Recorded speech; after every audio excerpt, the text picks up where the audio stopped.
Good evening, everybody, and welcome to Let's Talk Assassin's Creed, your number one podcast for all things Assassin's Creed. In today's episode, I'm going to be diving down another rabbit hole of mine, and this one's concerned instruments of the First Will.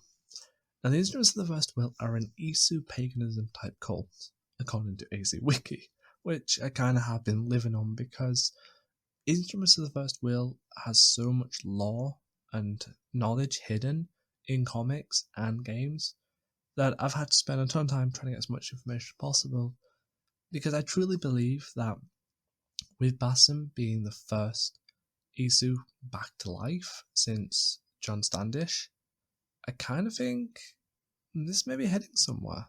And I could be wrong, but in this episode I would love to give you my episodes, my feelings, the usual, but also some interesting information from Sean Hastings that G Assassin showed me that I actually overlooked. So let's dive in. So who were the Instruments of the First Will? Well, basically they're the first cult, I'm going to say, that united assassins and Templars. They basically worship the Isu, Juno. They were originally known as the Juno cult, and it's essentially the idea that they understand that human is not worthy. Mankind is below Isu. They know that if the Isu come back, they can put humans in the rightful place. This is an ideology that is shared between assassins and Templars. It is kind of a unique thought to have, because the assassins are order through freedom. The Templars are order through control. But to have a group that seeks order through slavery, essentially, they're going back to the basic slavery roots. It's weird to see how two opposing ideologies can come together to create one force. Judging by Odyssey and Origins and Valhalla, these have been called the Mythology Trilogy, and a lot of the games have focused on no assassins, no Templars. It's the ones who came before, essentially, the hidden ones, and the Order of Ancients. And this is where my idea came in. I always thought the Order of Ancients was a bit fishy, how it was meant to be this whole evolution into the Templars. They grow. But they didn't. We looked at Odyssey, then to Origins, then to Valhalla. They still worshipped Isu. Fulke did, and that was why Fulke was looking for Sigurd. I should have put a spoiler warning on this episode, actually. Quick one, before we continue. Spoilers for Valhalla. I am truly sorry. I will make sure when I put this edit out, it has a spoiler tag on the tweet, so you're all aware. So essentially, yes, she went looking for Sigurd. And she was actually nicknamed the Instrument. Spooky. And thanks to G Assassin for sharing me this. This actually wasn't in the original script. It wasn't until G Assassin showed me these notes by Sean Hastings that things started to click into place. Now, I don't want to read them all because it's a big note and I'm not very good at reading. But essentially it says, the more we see of the Order of Ancients, the less they resemble the Templars, as we know them today. How did this evolution take place? This older order was obsessed with the Isu precursors. They worshipped them as gods, aspired to their status and power, and covered their works and weapons in the name of the order. Yes, but very strict hierarchy that placed the Isu well above humankind. Fulke, nicknamed the Instrument, also wielded this term as an adjective. See, this is where things get saucy. And at the very end of the note, he does say, could it be the modern instruments of the First Will represent some sort of return to the distant past, a revival of a dead order? Did they never truly vanish? And now this is actually exciting me, because I overlooked this. I was going to do my episode, I wasn't going to look into it, I didn't know it existed. And when G Assassin showed me it, things click into place. The reason we never see a true evolution from Odyssey, Origins to Valhalla. Now I know Origins came before Odyssey, but chronologically in timeline, Odyssey, you can see where I'm going with this.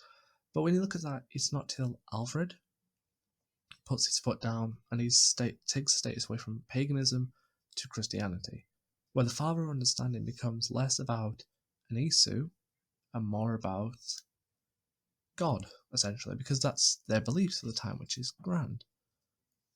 But the more I run it through my head is, what if that was the reason why?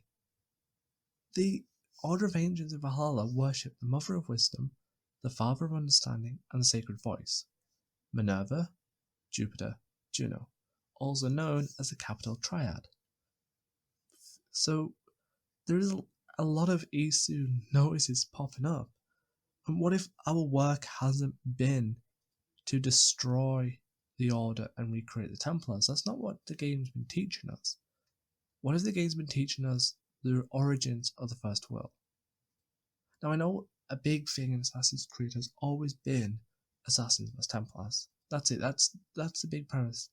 But in Assassin's Creed, there's a lot more hidden societies. There's, I might pronounce the name wrong, but Erudito or something that was a hacker collective. There's Instruments of the First Will, which is made of assassins and Templars. And now this is a huge just backstory. There's a lot of information.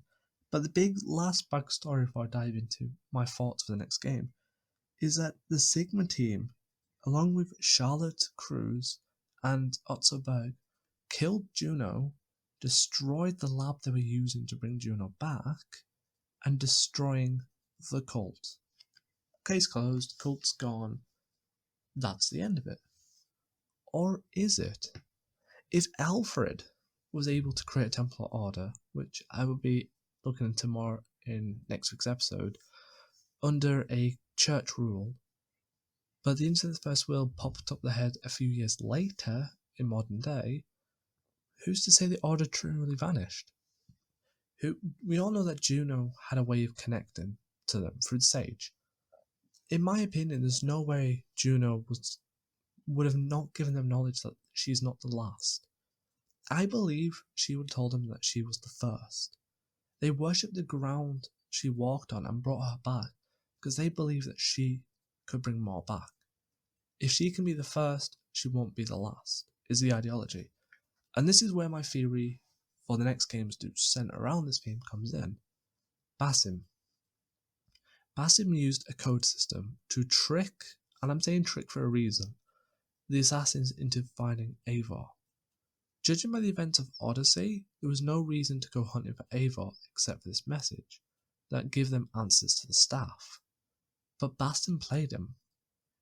In my theory, everything we see in Valhalla, Eivor's memories with Odin, the anomalies which are from Basim's point of view, well, Loki's point of view, all give Basim sympathy vote. He did his actions for his family, and I agree he was in the right for saving his family. But we don't know why he had to save his family. There's a lot of mystery of what his family did for Odin to fear them, because a lot of Eivor's memories was blocked through her perception of reality from her belief system. That's why she saw Asgard and Jotunheim, and she saw them as deities, not as Isu. And it's not until you do the anomalies that you find the truth.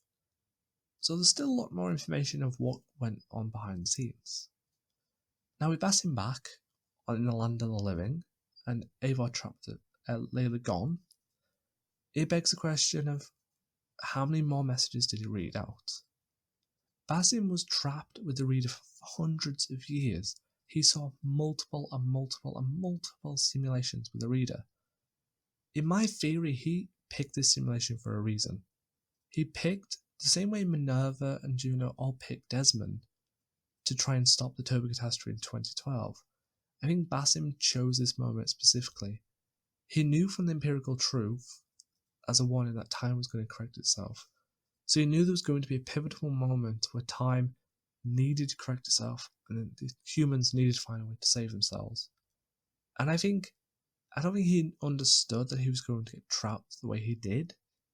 But I do think that once he was inside the machine, that he was with the reader, so he understood everything was playing out. And he now realised that in this simulation, it was all leading up to Layla finding Eivor. And once he got living again, he's alive, woo! His hunt for his family begins. And this is where I believe the game of chess begins. I think the pieces on the board are now in sympathy. We're dragging the assassins back into a full frontal civil war with the Templars. Because the Templars are the ones who have the most precursor knowledge and precursor artifacts. If he can get the Assassins Templars to do more fighting, more raids on the buildings, bring up the Brotherhood to a better standard, he can start gaining a more foothold, more gear, more precursor artifacts to bring his family back. But seeing as it was the Sigma team that destroyed the Instruments First Will's attempt to bring Juno back, there is a high possibility that they also have information on Instruments of the First Will. Now, I don't think Basim would directly have this big pivotal moment. It's like, haha, I'm the leader of the Instruments of the First Will, fear me. I think they're just a pawn. His heart, and it's a genuine cause, is set on bringing his family back. And he knows that he needs a distraction. He needs the Assassins, the Templars, to fight, so he can get more precursor artifacts, more precursor knowledge, and more knowledge on Instruments of the First Will.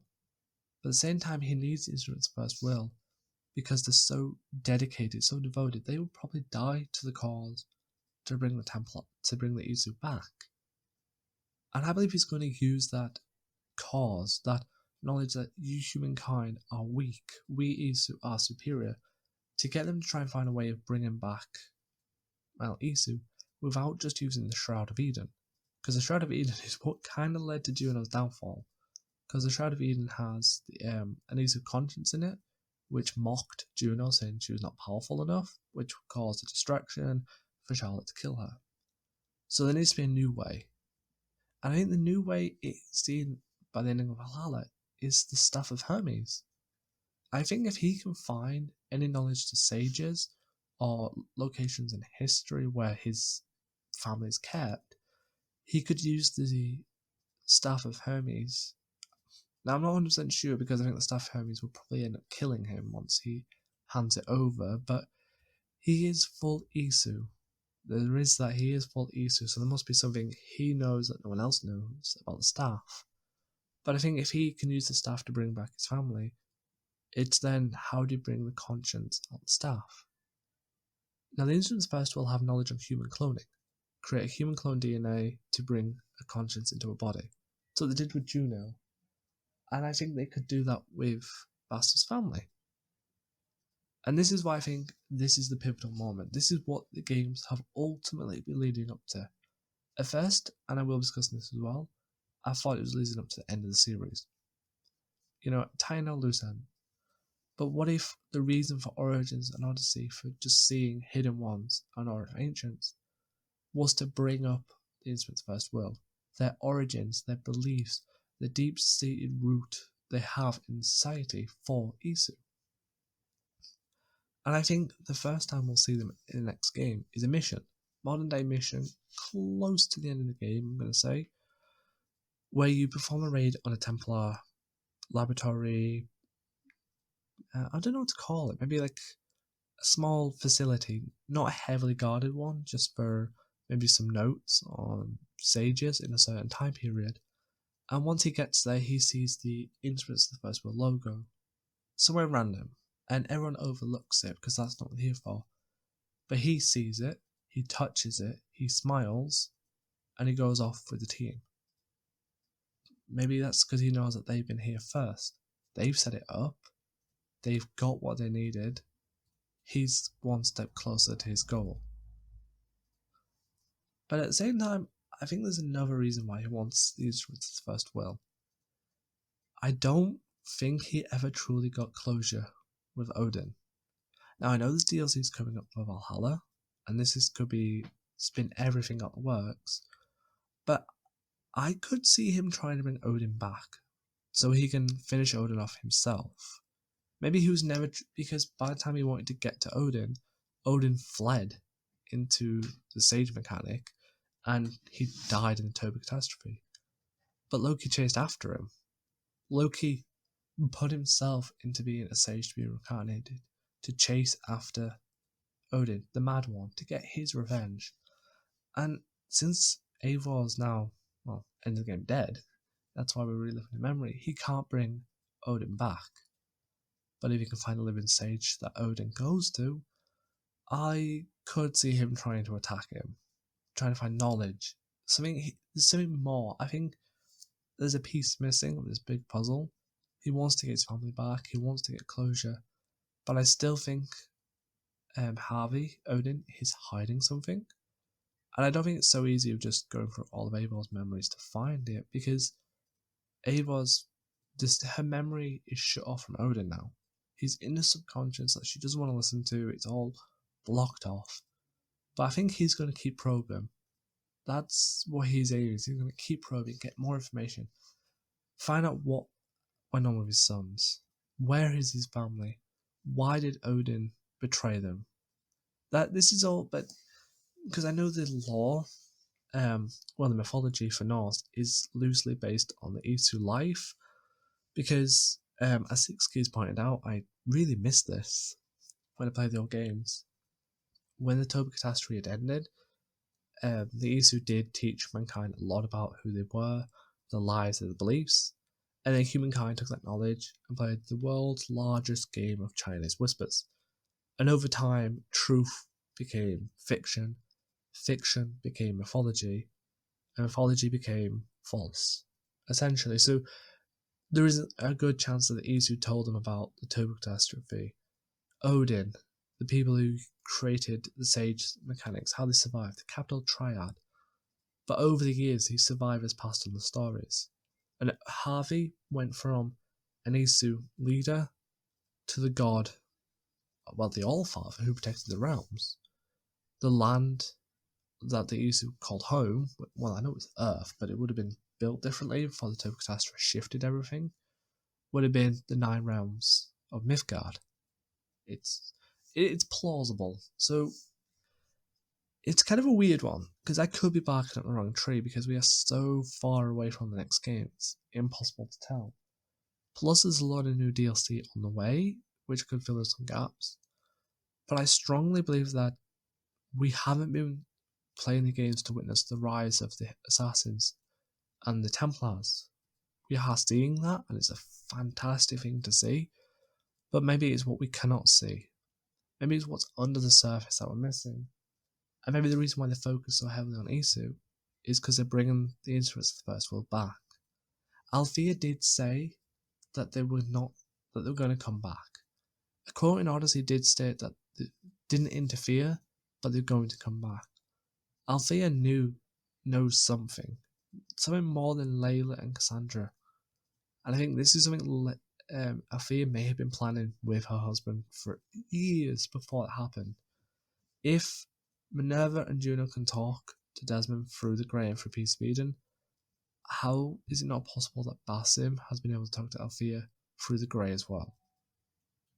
Well, technically with the reader, but I think we're going to see some big climax soon, some really interesting developments of the story, and if the instruments of the festival are coming back, and Basim is playing the world's largest game of chess, with every piece of the puzzle just to bring his family back, I hope they do the story justice, because I feel it could be one of the greatest trilogies that they've made. It'll have some really good intriguing moments. The past stories could really be centered around finding sages, because how Assassin's Creed worked so well with the Ezio trilogy is it was a great central theme and evolution of Ezio. He grew up. That's what's worked really well. From 1 to 3, that modern day had a really strong central theme at the end of the world. It all happened from September to December. Black Flag, Rogue, Unity, Syndicate really toyed with a few ideas, but didn't feel very connected.